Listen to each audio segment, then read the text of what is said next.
Chapter 1. It was a bright cold day in April, and the clocks were striking 13.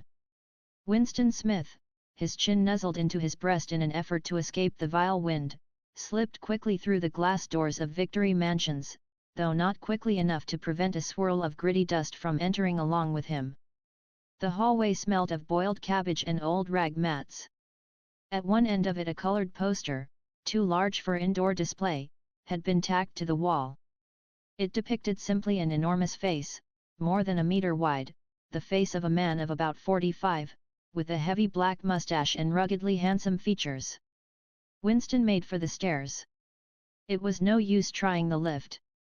Even at the best of times it was seldom working, and at present the electric current was cut off during daylight hours. It was part of the economy drive in preparation for Hate Week. The flat was 7 flights up, and Winston, who was 39 and had a varicose ulcer above his right ankle, went slowly, resting several times on the way. On each landing, opposite the lift shaft, the poster with the enormous face gazed from the wall. It was one of those pictures which are so contrived that the eyes follow you about when you move. "Big Brother is watching you," the caption beneath it ran.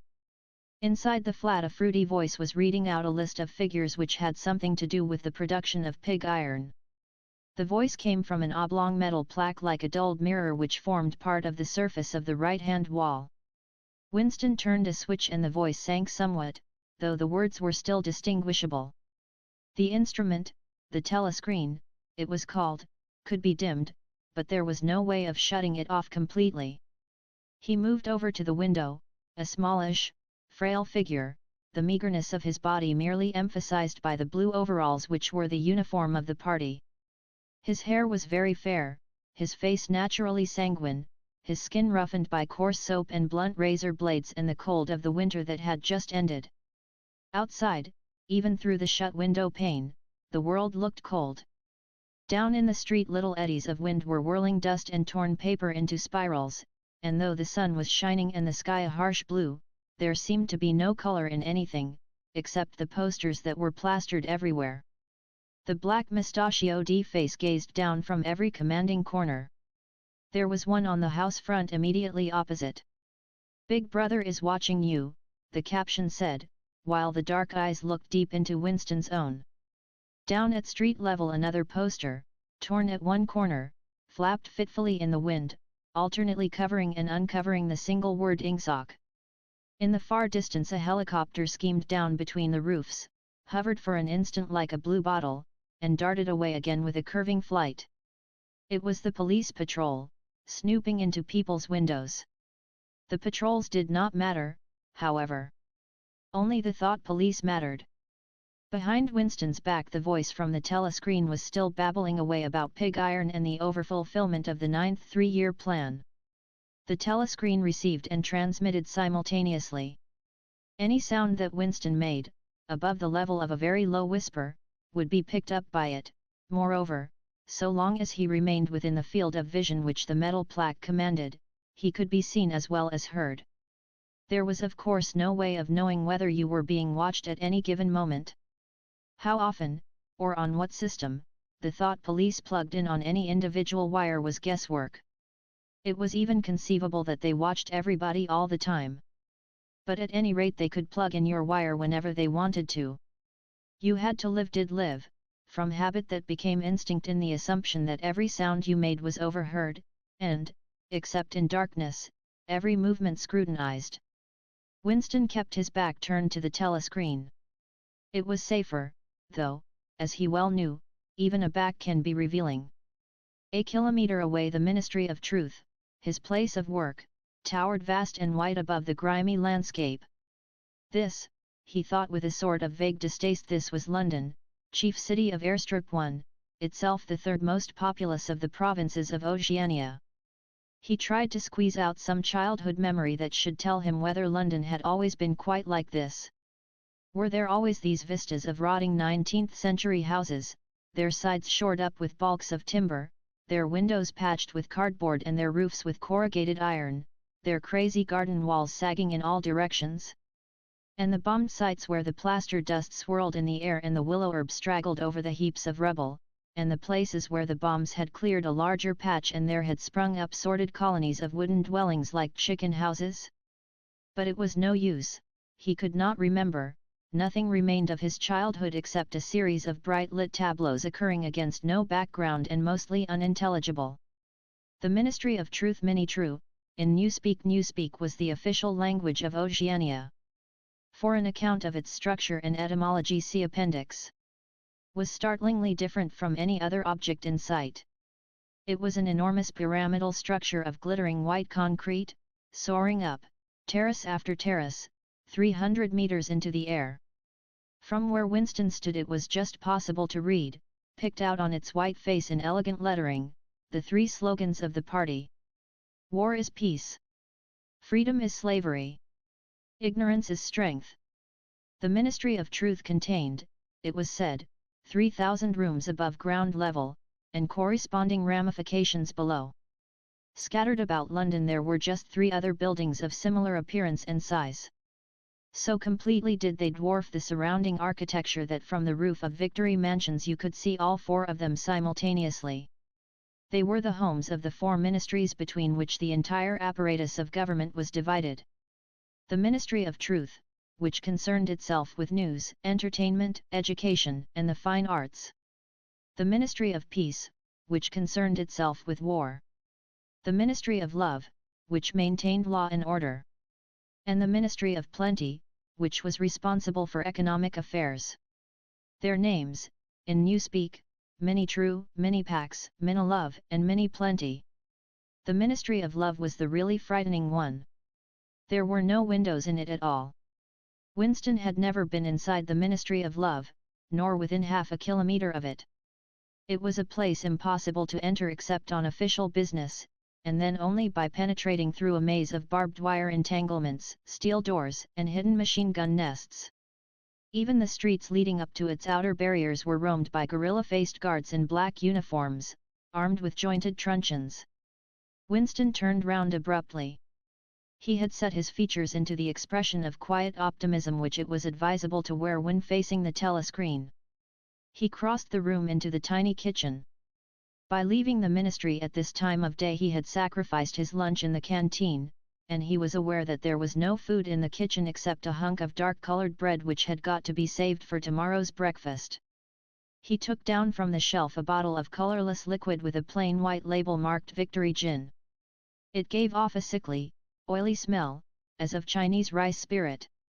Winston poured out nearly a teacupful, nerved himself for a shock, and gulped it down like a dose of medicine.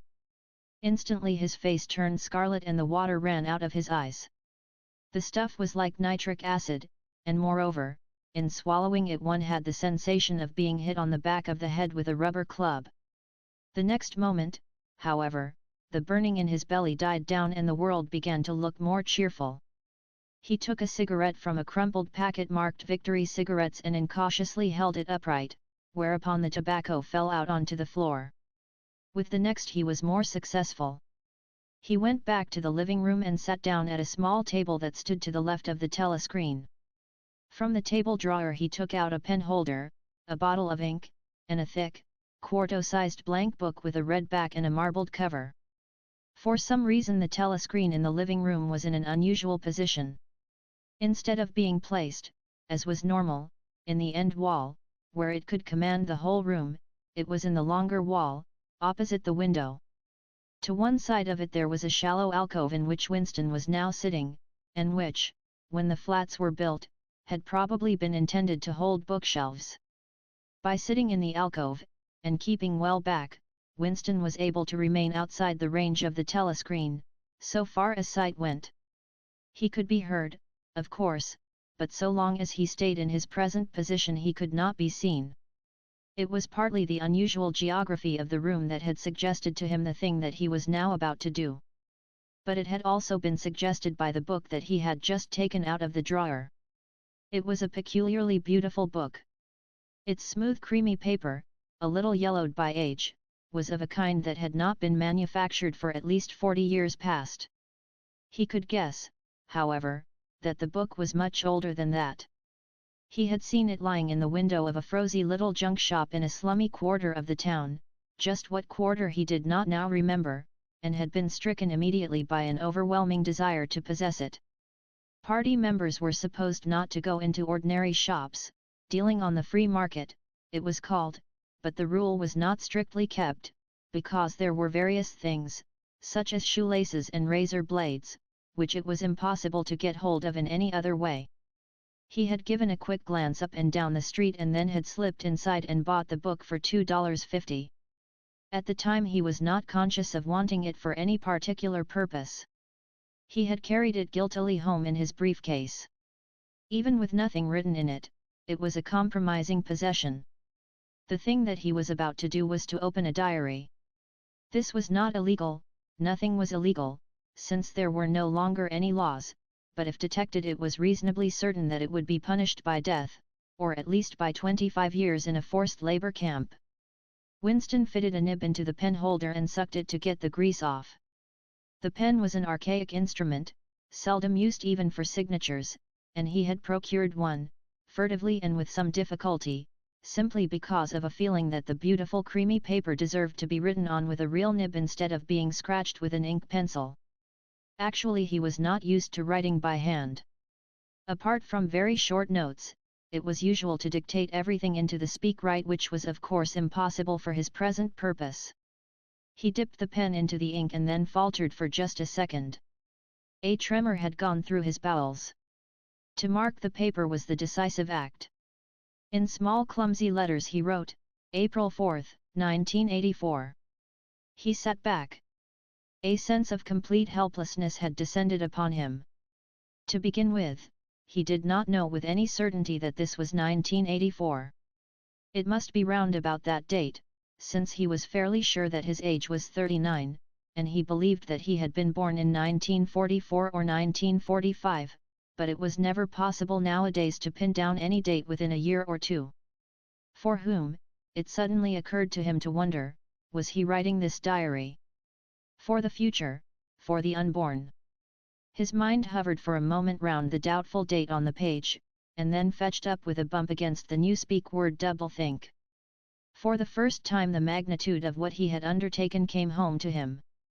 How could you communicate with the future? It was of its nature impossible. Either the future would resemble the present, in which case it would not listen to him, or it would be different from it, and his predicament would be meaningless. For some time he sat gazing stupidly at the paper. The telescreen had changed over to strident military music. It was curious that he seemed not merely to have lost the power of expressing himself, but even to have forgotten what it was that he had originally intended to say. For weeks past he had been making ready for this moment, and it had never crossed his mind that anything would be needed except courage.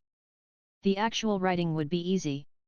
All he had to do was to transfer to paper the interminable restless monologue that had been running inside his head, literally for years. At this moment, however, even the monologue had dried up. Moreover, his varicose ulcer had begun itching unbearably. He dared not scratch it, because if he did so it always became inflamed. The seconds were ticking by. He was conscious of nothing except the blankness of the page in front of him, the itching of the skin above his ankle, the blaring of the music, and a slight booziness caused by the gin. Suddenly he began writing in sheer panic, only imperfectly aware of what he was setting down. His small but childish handwriting straggled up and down the page, shedding first its capital letters and finally even its full stops. April 4, 1984. Last night to the flicks. All war films. One very good one of a ship full of refugees being bombed somewhere in the Mediterranean. Audience much amused by shots of a great huge fat man trying to swim away with a helicopter after him. First you saw him wallowing along in the water like a porpoise, then you saw him through the helicopter's gun sights, then he was full of holes and the sea round him turned pink and he sank as suddenly as though the holes had let in the water, audience shouting with laughter when he sank. Then you saw a lifeboat full of children with a helicopter hovering over it. There was a middle-aged woman, might have been a Jewess, sitting up in the bow with a little boy about 3 years old in her arms. Little boy screaming with fright and hiding his head between her breasts as if he was trying to burrow right into her, and the woman putting her arms round him and comforting him although she was blue with fright herself, all the time covering him up as much as possible as if she thought her arms could keep the bullets off him. Then the helicopter planted a 20-kilo bomb in among them. Terrific flash, and the boat went all to matchwood. Then there was a wonderful shot of a child's arm going up right up into the air. A helicopter with a camera in its nose must have followed it up, and there was a lot of applause from the party seats. But a woman down in the prole part of the house suddenly started kicking up a fuss and shouting they didn't oughter have showed it, not in front of kids, they didn't, it ain't right, not in front of kids, it ain't, until the police turned her out. I don't suppose anything happened to her, nobody cares what the proles say. Typical prole reaction, they never. Winston stopped writing, partly because he was suffering from cramp. He did not know what had made him pour out this stream of rubbish. But the curious thing was that while he was doing so, a totally different memory had clarified itself in his mind, to the point where he almost felt equal to writing it down. It was, he now realized, because of this other incident that he had suddenly decided to come home and begin the diary today. It had happened that morning at the ministry, if anything so nebulous could be said to happen. It was nearly 1100, and in the records department, where Winston worked, they were dragging the chairs out of the cubicles and grouping them in the center of the hall opposite the big telescreen, in preparation for the 2 minutes hate. Winston was just taking his place in one of the middle rows when two people whom he knew by sight, but had never spoken to, came unexpectedly into the room.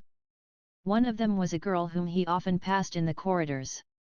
He did not know her name, but he knew that she worked in the fiction department. Presumably, since he had sometimes seen her with oily hands and carrying a spanner, she had some mechanical job on one of the novel-writing machines. She was a bold-looking girl, of about 27, with thick hair, a freckled face, and swift, athletic movements. A narrow scarlet sash, emblem of the Junior Anti-Sex League, was wound several times round the waist of her overalls, just tightly enough to bring out the shapeliness of her hips. Winston had disliked her from the very first moment of seeing her. He knew the reason. It was because of the atmosphere of hockey fields and cold baths and community hikes and general clean-mindedness which she managed to carry about with her. He disliked nearly all women, and especially the young and pretty ones.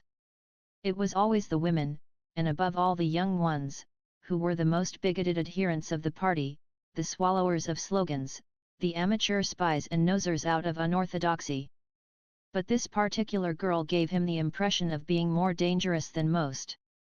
Once when they passed in the corridor, she gave him a quick sidelong glance which seemed to pierce right into him and for a moment had filled him with black terror.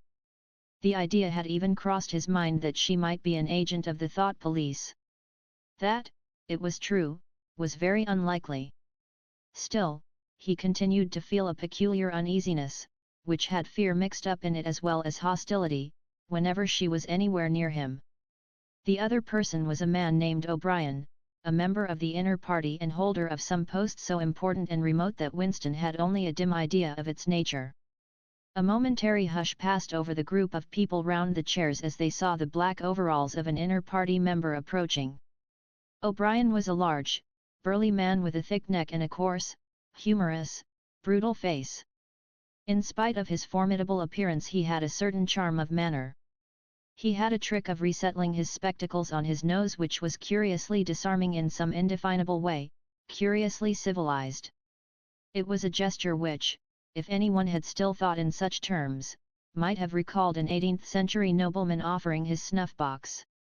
Winston had seen O'Brien perhaps a dozen times in almost as many years.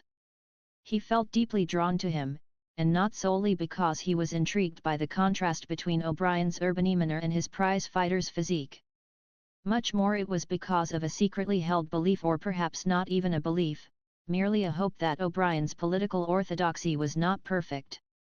Something in his face suggested it irresistibly.